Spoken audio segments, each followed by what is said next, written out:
നിങ്ങളൊന്നും പറയും വേണ്ട, നമുക്കൊന്നും കേൾക്കുകയും വേണ്ട. എല്ലാം ആദ്യം തന്നെ കേട്ട് കഴിഞ്ഞാലോ, ഇനിയൊരു വിസ്താരത്തിന്റെ ആവശ്യമില്ല. ലിയു ഞാനൊന്ന് പറയട്ടെ.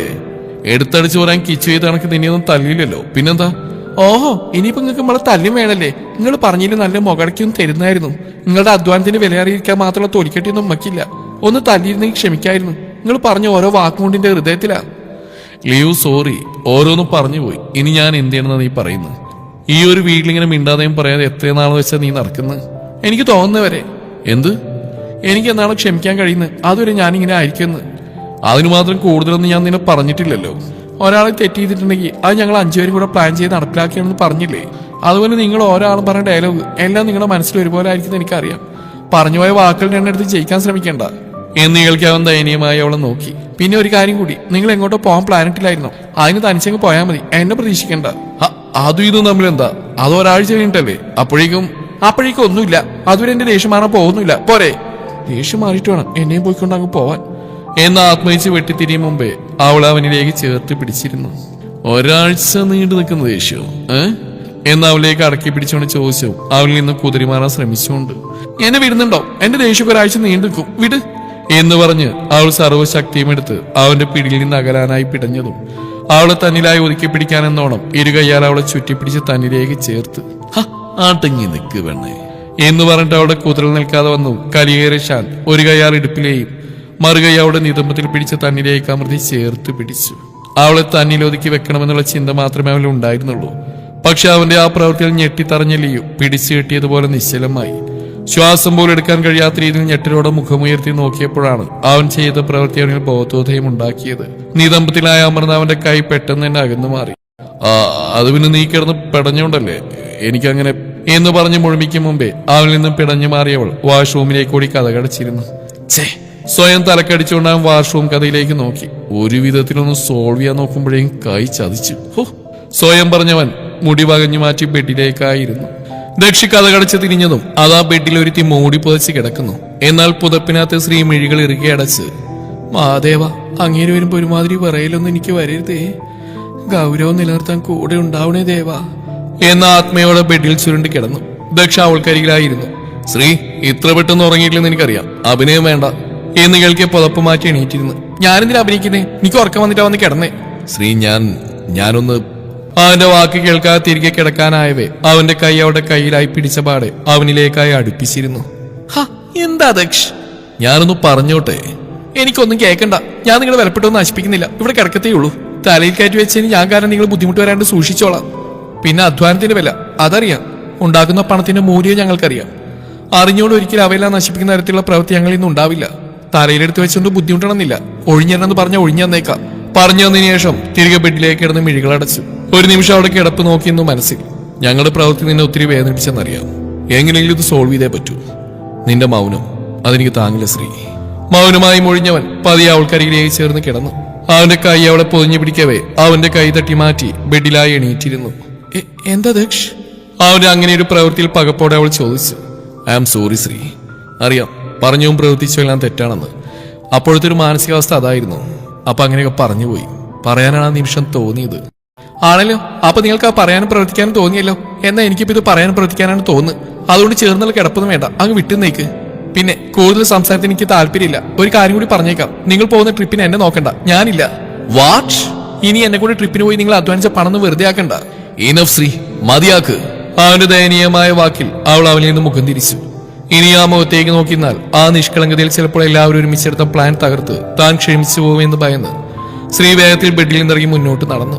തന്നെയോ തന്റെ വാക്കുകളെയോ ഗവനിക്കാതെ ശ്രീ ബാൽക്കണി വാതിൽ തുറന്ന് പുറത്തോട്ട് ഇറങ്ങുന്ന കണ്ടവൻ അവൾക്ക് പുറകെ ചെന്ന് കൈ പിടിച്ച് തനിക്ക് നേരെ തിരിക്കാനുള്ള ശ്രമത്തിൽ നിർഭാഗ്യവശാൽ കയ്യിലായി തടഞ്ഞു വലിച്ചെടുത്തത് അവളുടെ ദാവണി ഷോളായിരുന്നു. ഷാളൊന്നാകെ അവന്റെ കയ്യിലായതും പകപ്പോടെ ഞെട്ടി മുഖമിരുത്തി നോക്കും മുമ്പ് അതേ പകപ്പോടെ ദക്ഷ അവളെ വലിച്ച് അകത്തേക്ക് നിർത്തി ചുമരോട് ചേർത്തു. എല്ലാം കൊണ്ടും ഞെട്ടിത്തറഞ്ഞുപോയ ശ്രീ ദക്ഷ് എന്ന പകപ്പോടെയുള്ള വിളിയിൽ തന്നെ തന്റെ കയ്യിലുള്ള ഷോളിനാൽ അവളെ പൊതിഞ്ഞിരുന്നു. ശ്രീ സോറി, ഞാൻ പറയുന്ന കേൾക്കാതെ പോയപ്പോ അറിയാതെ. ഒന്ന് മാറി, എനിക്ക് പോണം ശ്രീ എന്ന് വിളിച്ച് അല്പസമയം മൗനമായി നിന്നവൻ. ഓക്കെ ഫൈൻ എന്ന് പറഞ്ഞ അവളിൽ നിന്നും തെല്ലകന്ന്. ഇനി ഞാൻ പറയുന്നത് എന്ന് പറഞ്ഞവന്റെ മിഴികൾ അറിയാതെ അനാവൃതമായ അവളുടെ വയറിലായി പതിഞ്ഞു കിടക്കുന്ന വയറിലെ ആഴത്തിലുള്ള പൊക്കിൾ ചുഴിയിലായി അവന്റെ മിഴികൾ തറഞ്ഞു നിന്നു. പിടപ്പോടെ മിഴികളകറ്റിയവൻ ഉള്ളിൽ ഉരുത്തിരിഞ്ഞ പരവേശമടക്കാൻ ശ്രമിച്ചുകൊണ്ട് അവന്റെ മിഴികൾ ശ്രീയുടെ മുഖത്തേക്കായി പതിപ്പിച്ചു. സോറി ശ്രീ, ക്ഷമിക്കാൻ കഴിയില്ല നിനക്ക്? ഇല്ല. അവന്റെ സാമീപ്യ അവളുടെ വാക്കുകളിൽ വിറയൽ തീർത്തു. തെറ്റ് പറ്റിപ്പോയി എന്ന് പറഞ്ഞ് അവളിലേക്കായി ചേർന്നിരുന്നു. നിനക്ക് എന്താ പെണ്ണെ ഒന്ന് ക്ഷമിച്ച? അവളുടെ മൗനം അവളിലേക്ക് കൂടുതൽ ചേർന്നേൽക്കാൻ അവനെ പ്രേരിപ്പിച്ചു. ദക്ഷ്, പറയൂ, നീ ഒന്ന് ക്ഷമിക്കാൻ ഞാൻ എന്താ ചെയ്യേണ്ടത്? നൂലിയുടെ വ്യത്യാസത്തിൽ അവളിലേക്ക് ചേർന്നുകൊണ്ടുള്ള അവന്റെ ചോദ്യത്തിൽ അവന്റെ നെഞ്ചിൽ തള്ളി മാറ്റാൻ ശ്രമിച്ചുകൊണ്ട് വിറയലോടെ, വിട്ടെന്ന് ചോദിച്ചൂടെ? ഇല്ല, എനിക്ക് ഇങ്ങനെ ചോദിക്കാനും കഴിയും. ഉത്തരം പറയും ശ്രീ. അത് ഞാൻ പറഞ്ഞു കഴിഞ്ഞല്ലോ, നിങ്ങളുടെ കൂടെ ട്രിപ്പിന് വരുന്നില്ല എന്ന് പറഞ്ഞില്ലേ? ഒന്നുകൂടെ ചുമരിലേക്കായി പറ്റിച്ചേർന്നുകൊണ്ട് അവന്റെ മുഖത്തേക്ക് നോക്കാൻ കഴിയാതെ അവൾ പറഞ്ഞു. നോ വേ ശ്രീ എന്ന് പറഞ്ഞവാൾ അവന്റെ വിരൽ അവിടെ നാഭിച്ചുഴിയിലായി ആഴ്ന്നു. ഒന്ന് ഏങ്ങിപ്പോയ ശ്രീ പകപ്പോടെ അവനെ നോക്കി. അത് പറ്റില്ല ശ്രീ, വേറെ എന്ത് വേണേലും നോക്കാം. പതിയെ പറഞ്ഞവൻ വീണ്ടും അവളിലേക്ക് ചായ്ഞ്ഞ് മുഖം കാതിനരിയിലായി പൂഴ്ത്തി. അതേ നിമിഷം അവന്റെ വിരൽ അവിടെ നാഭിച്ചുഴിയിലായി സഞ്ചരിച്ചുകൊണ്ടിരുന്നു. ഉള്ളാകെ വിറയൽ കടന്നുപോയ ശ്രീ വെട്ടിവീർത്തുപോയി. അവന് നെഞ്ചിൽ വെച്ച തന്റെ കൈയാൽ തള്ളിയകറ്റാനുള്ള ശ്രമം വിഫലമായി. വിറയലോടെ വിളിച്ച് വേണ്ടെന്ന് തലയരിപ്പിച്ചെങ്കിലും കഴുത്തിലായി മുഖം പൂഴ്ത്തി അവനുണ്ട് അറിയുന്നു. അവന്റെ ചുടുനിശ്വാസം കഴുത്തിൽ പതിഞ്ഞതും ഹൃദയം മിടിച്ച് പൊട്ടിപ്പോകുമെന്ന നിലയിൽ മറുത്തൊരു ചിന്തക്ക് നിൽക്കാതെ ശ്രീ അവന്റെ ഷോൾഡറിലായി പല്ലാഴ്ത്തി. ശ്രീ എന്ന് വിളിച്ച് പിടഞ്ഞു മാറിയ അതേ നിമിഷം തെല്ലൊന്ന് പുറകിലേക്കായവനെ തള്ളി മാറ്റി പെട്ടെന്ന് തന്നെ ബാൽക്കണിയിലേക്ക് ഓടി. അവിടെ ആ നീക്കം പ്രതീക്ഷിക്കാതിരുന്നവൻ പുറകിലേക്ക് വേച്ചു പോയി. മിഴികൾ ഉയർത്തി നോക്കും മുമ്പേ അവന് മുന്നിലായി ബാൽക്കണി ഡോർ അടഞ്ഞു കഴിഞ്ഞിരുന്നു. അവളെയും ചേർത്ത് പിടിച്ച് ഡെവി അകത്തേക്ക് കയറിയ നിമിഷം തന്നെ അവന്റെ കൈ വേർപ്പെടുത്തി അവൾ മുന്നോട്ട് നടന്നു. ശിവ എന്ന ഡെവിയുടെ വിളി പോലും ഗൗനിക്കാതെ ഗൗരവമാർന്ന മുഖത്തോടെ മിറർ ടേബിളിന് മുമ്പിലായി വന്നു നിന്ന് ശിവ തന്റെ കയ്യിലെ വളകളഴിച്ച് ഡ്രോയർ തുറന്ന് അതിലുള്ള കുഞ്ഞു ബോക്സിലേക്കായി വെച്ചു. ആൾക്ക് പുറകെയായി വന്നു നിന്ന് ഡെവി വീണ്ടും അവളെ വിളിച്ചെങ്കിലും മറുവിളി കേൾക്കാതെ കാതിലെ കമ്മലഴിച്ച് തിരികെ ഡ്രോയറിലായി വെച്ച് തന്റെ വാക്കുകൾ തെല്ലുപോലും ഗൗനിക്കാതെയുള്ള ശിവയുടെ നിൽപ്പിൽ അവൻ അവിടെ കൈത്തണ്ടയിലായി പിടിച്ച് തനിക്ക് നേരെ തിരിച്ചു. I am talking to you Shiva. അതിന് വാട്ട്? അതിനെന്താ, സംസാരിച്ചോളൂ. ലോ, അങ്ങോട്ട് മാറി എത്ര വേണേ ഒറ്റയ്ക്ക് സംസാരിച്ചോ. എനിക്ക് വേറെ പണിയുണ്ട്, ഞാൻ മാറിയെന്നോളാം. അവന് മറികടന്ന് സ്റ്റാൻഡിൽ വെച്ച ടവലെടുത്ത് വാഷ്റൂമിലേക്ക് വേഗത്തിൽ നടന്നുപോയി. അവൾക്ക് പുറകെ അവനും വിത്ത് കലിപ്പ് ഫേസ്. വാഷ്റൂമിലെ ബേസിന് മുന്നിലെ മിററിന് മുമ്പിലായി വന്നു നിൽക്കും മുമ്പേ ഡെവി അവളെ പിടിച്ച് തിരിച്ച്. ശിവ, ഞാൻ പറയുന്നത് എന്താണെന്നെങ്കിലും നിനക്കൊന്ന് കേട്ടാൽ എന്താ? ഞാൻ എന്തെങ്കിലും സംസാരിക്കാൻ വരുമ്പോൾ ഈ മുഖം തിരിക്കുന്നത് എനിക്ക് ഇഷ്ടമല്ല. ഇഷ്ടമല്ലെങ്കിൽ സംസാരിക്കാൻ വേണ്ട, എനിക്കൊന്നും കേൾക്കും വേണ്ട. എല്ലാം ചെയ്തിട്ട് ഇനിയിപ്പോ സംസാരിക്കാനിട്ടാ. ശിവ, ഇനിയെങ്കിലും ഒന്ന് ഇറങ്ങിപ്പോ കൂടെ. വാട്ടല്ല ഇതേ, നിങ്ങൾ എന്റെ മുഖത്തോക്കി പറഞ്ഞ ഈ വീട്ടിൽ നിന്ന് ഇറങ്ങിപ്പോവാൻ. പതിയെ പറഞ്ഞവൻ നെറ്റിത്തളത്തിലായി ഒഴിഞ്ഞ് അവളെ നോക്കിയതും തന്നെ രൂക്ഷമായി നോക്കി കയ്യിലെ ടവൽ അവിടെയുള്ള ഹാങ്ങറിൽ വെച്ചു. ഈ മുഖം പോലും കാണേണ്ടതുള്ള രീതിയിൽ ഇറങ്ങിപ്പോവാൻ പറഞ്ഞല്ലേ, പിന്നെന്തിനാ ഈ മുഖത്തോട് നോക്കി ഇവിടെ നിൽക്കുന്നേ? അവന് നേരെ പുച്ഛത്തോടെ മുഖം തിരിച്ച് പൈപ്പ് തിരിച്ച് കൈ കഴുകി. കലിപ്പിൽ നിൽക്കുന്നവളോട് ഇനി എന്തു പറഞ്ഞു ചെല്ലുമെന്ന ആലോചനയോടെ നെറ്റിത്തടത്തിലായി വിരലിനാൽ ഒഴിഞ്ഞ് തിരിയവെയാണ് റൂമിൽ നിന്നായി ഫോൺ ബെൽ മുഴങ്ങുന്ന കേട്ട് അവളെ നോക്കി തിരികെ റൂമിലേക്ക് ഇറങ്ങിപ്പോയത്. ഓ, അസുരം പോയോ, നന്നായി എന്ന ആലോചനയോടെ ബാക്കിയുള്ള പരിപാടിയിലേക്ക് കടന്നു. എന്നാൽ പുറത്തേക്ക് ഇറങ്ങിയ ഡെവി ഫോണിനടുത്തെത്തും മുമ്പേ കോൾ ഓഫായിരുന്നു. ശിവക്കരികിലേക്കായി പിന്തിരിയാൻ നിന്നപ്പോൾ വീണ്ടും ബെല്ലടിച്ച് കേട്ട് ഡെവി ഫോൺ കയ്യിലായെടുത്ത് നോക്കിയപ്പോൾ ഷാൻ കോളിംഗ്. ഇവനിതെന്താ ഈ നേരത്ത്, അതും ഒരേ വീട്ടിൽ നിന്ന് എന്ന ആലോചനയോടെ കോൾ എടുത്ത് കാതോട് ചേർത്തു. എന്താടാ ഈ നേരത്ത് എന്ന ഡെവിയുടെ ചോദ്യത്തിന് ഷാൻ, എനിക്ക് ഭാര്യ വിളിച്ച് വെച്ചേ ഉള്ളൂ, അവിടെ ഇപ്പൊ എന്തെങ്കിലും ഉണ്ടായോ? ഒന്നും ഉണ്ടായില്ലടാ, അവള് കട്ടക്ക് നിൽക്കുക. ദേഷ്യം വന്നപ്പോ ഞാനൊന്ന് ഇറങ്ങിപ്പോവാൻ പറഞ്ഞാൽ പിടിച്ച് കയറിയിരിക്കുക. ഒരുവിധം സോൾവ് ചെയ്ത് വന്നപ്പോഴല്ലേ നീ വിളിച്ച്. സോറികളെയാ, അത് വിട്. നീ എന്തിനാരിയ വിളിച്ച്? അവൻ പറഞ്ഞ് ഈശു ഒരു നടക്കം എടുക്കില്ലെന്നാ, നമ്മൾ പ്ലാൻ ചെയ്ത ട്രിപ്പിന് ഈശു വരുന്നില്ലെന്ന് പറഞ്ഞു. അതേപോലെ തന്നെയാണ് ലീവും പറഞ്ഞ് എന്ന് ഷാൻ പറഞ്ഞിരുത്തി. അതേസമയം തന്നെ ദക്ഷിന്റെ കോൾ ഡെവിയുടെ ഫോണിലേക്ക് വന്നു. അപ്പോൾ തന്നെ അവൻ ദക്ഷിന്റെ കോളും കണക്ട് ചെയ്തു. എന്തായി, പ്രശ്നം സോൾവ് ആയോ? എവിടെ, പല വിധത്തിൽ പറഞ്ഞു നോക്കി, അടുക്കുന്നേ ഇല്ല. കലിപ്പ് തന്നെയാ. പ്രായശ്ചിത്തം ചെയ്യാന്ന് പറഞ്ഞു പോയതുകൊണ്ട് അവളിപ്പോ ട്രിപ്പിന് വരുന്നില്ലെന്നാ പറയുന്നത്. വാട്ട്? ഡെവിയും ഷാനും ഒരുപോലെ പറയവേ. ട്രിപ്പിന് വരുന്നില്ലെന്നോ? ഡെവി, ഇതിലെന്തോ കള്ളക്കളിയുണ്ട്. കിച്ചണിൽ വിളിച്ചിട്ട് ഫോൺ എടുക്കുന്നില്ല. എന്നോടും അരിയോടും ഷാനോടും ഇതേ ഡയലോഗാണ് അവർ പറഞ്ഞു, ട്രിപ്പിന് വരുന്നില്ലെന്ന്. ഇപ്പൊ ഇതാ ശ്രീയും. എനിക്ക് തോന്നുന്നു മിക്കവാറും ശിവ തന്നെ പറയുന്നതാണ് എന്ന ഷാന്റെ സംസാരത്തിൽ ഡെവി അല്പസമയം മൗനമായി നിന്നു. ഇനി എന്റെ പെണ്ണിന്റെ വായിൽ നിന്ന് തന്നെയാണ് കേൾക്കുന്നെങ്കിൽ ഉറപ്പിക്കാം അവർ 5 പേരും പ്ലാൻ ചെയ്തിട്ടുള്ള പണിയാവും എന്ന് ഡെവി പറയുന്നേട്ട് മറ്റുള്ളവർ അതിനോട് അനുകൂലിച്ചു.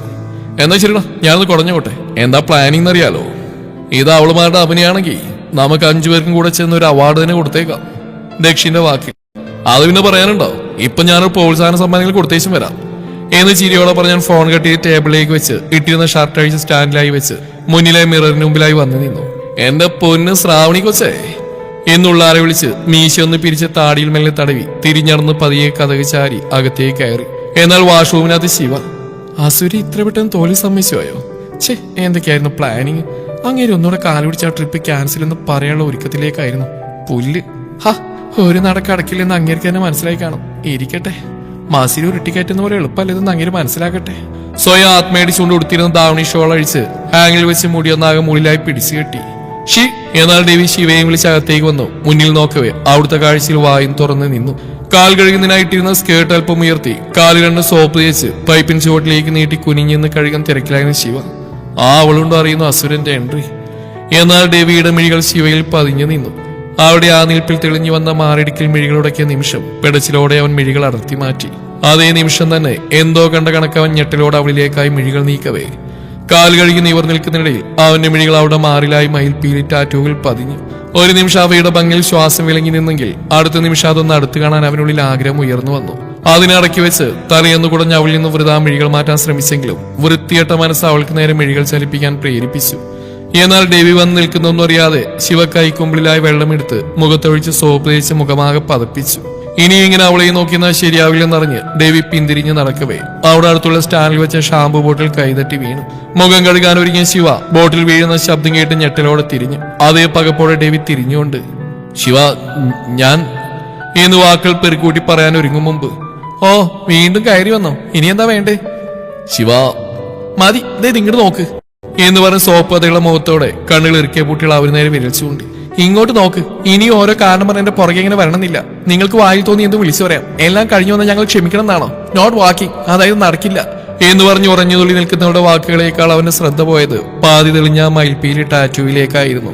അവിടെ നിന്നും മിഴികൾ മാറ്റാൻ കഴിയാതെ പോയവൻ ഒരു വിധത്തിൽ മിഴികൾ ഇറുക്കി അടച്ചുകൊണ്ട് നീ പുറത്തോട്ട് വാ, എന്നിട്ട് സംസാരിക്കാം എന്ന് പറഞ്ഞ് പിടച്ചിലോടെ തിരിയാൻ നിന്നവന്റെ കയ്യിലായി മിഴികൾ ആയാസപ്പെട്ട് തുറന്നു നോക്കി ശിവ പിടുത്തമിട്ടിരുന്നു. അവിടെ നിൽക്ക്, അങ്ങനെ ഇങ്ങ് പോയാനോ?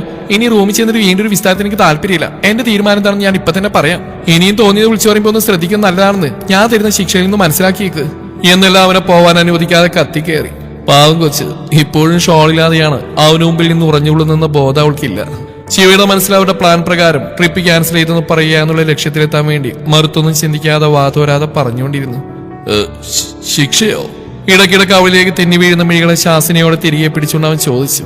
അതെ, കൂടുതൽ വളച്ചിട്ടില്ല പറയാം. നിങ്ങൾ പോകുന്ന ട്രിപ്പിന് എന്നെ പ്രതീക്ഷിക്കേണ്ട, ഞാനത് ക്യാൻസൽ ചെയ്തു. പോകുന്നെങ്കിൽ ഒറ്റക്കങ്ങ് പോയി വന്നേര് എന്ന് പറഞ്ഞു കേട്ടത് അവൻ സ്പോട്ടിൽ ഇതെല്ലാം അവരുടെ പ്ലാനുകളാണെന്ന് മനസ്സിലായി. ഉടായിപ്പേ എന്ന് മനസ്സിൽ പറയവേ കേട്ടല്ലോ എന്റെ തീരുമാനം, ഇനി പൊക്കോ എന്ന് പറഞ്ഞ് അവരിൽ നിന്ന് കൈവിട്ട് തിരിയാവുന്നവളുടെ കയ്യിലായി അവന്റെ പിടിവീണിരുന്നു. ഞെട്ടിലോടെ തിരിയും മുമ്പേ അടുത്ത നിമിഷം ദേവിയോളെ ബാത്ത് സ്പേസിലെ ചുമരോട് ചേർത്ത് നിർത്തി. അവന്റെ പെട്ടെന്നുള്ള നീക്കത്തിൽ പകച്ചുപോയ ശിവ എന്താ ചെയ്യണേ എന്ന് ചോദിച്ചത്. പ്ലാനിങ് ആയിരുന്നല്ലേ എന്ന ചോദ്യത്തിന് അവൾ പുരികൻ ചുളിച്ചു. എന്തോന്ന് എന്ന് പറഞ്ഞ് കയ്യാൽ കണ്ണിലായുള്ള സോപ്പ് വാതിനിക്ക് മുന്നോട്ട് നോക്കിയതും തനിക്ക് ഇരുവശവുമായി കൈവച്ച് ചേർന്ന് നിൽക്കുന്ന ദേവിയെ കണ്ട് പകച്ചുപോയി. പ്ലാനിങ് ആയിരുന്നല്ലേ എന്നാ ഞാൻ ചോദിച്ചത്. പ്ലാനിങ്ങോ?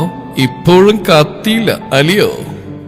പറഞ്ഞപാടെ ദേവി തൊട്ടുമുകളിലായുള്ള ഷവർ ഓൺ ചെയ്തതേ തലവഴി വെള്ളം ഒഴുകിയിറങ്ങിയതും ശിവമിഴികൾ ഇറുക്കി അടച്ചു.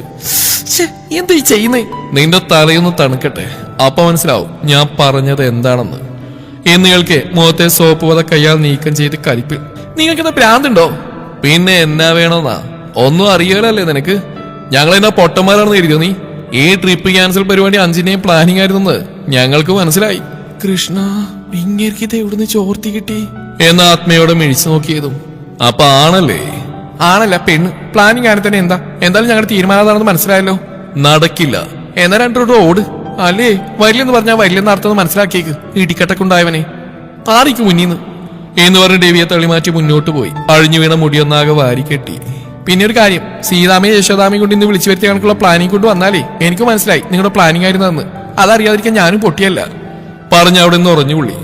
എന്നാൽ ഓരോ കാര്യങ്ങൾ ആലോചിച്ച് എങ്ങനെയൊക്കെ മനസ്സിന്റെ റൂട്ട് മാറ്റാൻ ശ്രമിച്ചുവെങ്കിലും തനിക്ക് മുന്നിലുള്ള അവരുടെ രൂപത്തിൽ ഇനിയും പിടിച്ചു നിൽക്കാൻ കഴിയില്ലെന്ന് മനസ്സിലാക്കിയവൻ ഒരു വാണിംഗ് എന്ന നിലയിൽ ശിവാമതി നിർത്തിയേക്ക്. ഇനി ഈ അവസ്ഥയിലേക്ക് കൂടുതൽ പറഞ്ഞാ അത് നിന്റെ നല്ലതിനാവില്ല. എനിക്ക് തന്നെ എന്നെ പിടിച്ചാ കിട്ടുകയല്ല. ഓഹോ, ഞാൻ പറയുന്ന പോലും കേൾക്കാനുള്ള ക്ഷമയില്ലെന്ന് അല്ലേ? അവ പറഞ്ഞു വന്നതിനർത്ഥം എന്നെ അടിക്കുന്നല്ലേ? അല്ല, അതിനപ്പുറം അവന്റെ വാക്കിൽ പതർച്ച വന്നുകൊണ്ട് അവൾ അറിയുന്നു. കുട്ടി അവനുള്ള വാക്കോന് തയ്യാറെന്ന കണക്കാണ് നിൽപ്പ്. ഓഹോ, ഏറി വന്ന എന്നെ 2 പറഞ്ഞ് ഇവിടുന്ന് ഇറക്കിവിടായിരിക്കും. മതി ശിവ നിർത്തിയേക്ക് എന്ന് പറഞ്ഞ് തിരിഞ്ഞു നടക്കാനിറങ്ങിയവനെ വീണ്ടും പിടിച്ചിരുത്തി മുന്നിലായി കയറി നിന്നു. എന്തേ ഉത്തരം മുട്ടിയപ്പോ കൊഞ്ഞൻ കുത്തി പോകുന്നോ? വാക്കുകൾ കിട്ടാ തോറ്റുമണങ്ങി പോവാ. ശിവയെ ശരിക്കും അറിയില്ല. അറിയാൻ ഒത്തിരി കൊതിയുണ്ട് പെണ്ണേ. എന്ത്? കുട്ടിക്കാരന്റെ വാക്കിൽ ഫിഷി അടിച്ചു. കൃഷ്ണൻ, ഞാൻ എന്ത് പറയുന്നു അതിന് ഇങ്ങേരെന്തോ പറയുന്നു. നിന്റെ ഈ ഭാവം പോലെ എന്നില് എന്റെ മുന്നിൽ നിന്നിങ്ങനെ തുള്ളുമ്പോ everything is shaking so much Shiva എന്ന് പറഞ്ഞവൻ പെട്ടെന്ന് മിഴികൾ ഇറുക്കി അടച്ചു. ഷെയ്ക്കിങ്ങോ? എന്ന ആത്മയോടെ അവൾ സ്വയം ഒന്ന് നോക്കി. തന്റെ അപ്പോഴുള്ള കോലം കാണെ അവളുടെ കണ്ണുകൾ മിഴിഞ്ഞു പോയി. വെള്ളം നിറഞ്ഞു കുതിർന്ന മാറിടവും അനാവൃതമായ അണിവയറും അവളിൽ പകപ്പ് തീർത്ത നിമിഷം ഞെട്ടിലോടെ ഹാങ്ങിലായി വെച്ച ഷാളിലായി മിഴികൾ പതിഞ്ഞു. I want to see that tattoo Shiva. മിഴികൾ ഇറുക്കി അടച്ച് രണ്ടും കൽപ്പിച്ചുള്ള അവന്റെ വാക്കുകൾ അവളുടെ കാതിലായി പതിഞ്ഞതും ഞെട്ടിലോടെ അവൾ മുഖമുയർത്തി നോക്കി. നിന്ന നിൽപ്പിൽ വെട്ടി വീർത്ത കണക്ക് തറഞ്ഞിരുന്നു ശിവ. അറിയാതെ അവളുടെ മിഴികൾ ഡെവിയിലേക്കായി പതിഞ്ഞു. തന്നിൽ നിന്നും പിന്തിരിഞ്ഞുകൊണ്ട് പറയുന്നവനെ കാണെ ഉള്ളാകെ വിറയൽ കടന്നുപോയ ശിവ അവന്റെ വാക്കുകളാൽ പോയ തന്റെ ബോധത്തെ വീണ്ടെടുത്ത കണക്ക് ഹാങ്ങിലായി വെച്ച ഷാളിനായി പിന്തിരിയും മുമ്പേ അവളുടെ കൈകളിലായി അവന്റെ കൈത്തലം മുറുകിയിരുന്നു. തുടരും.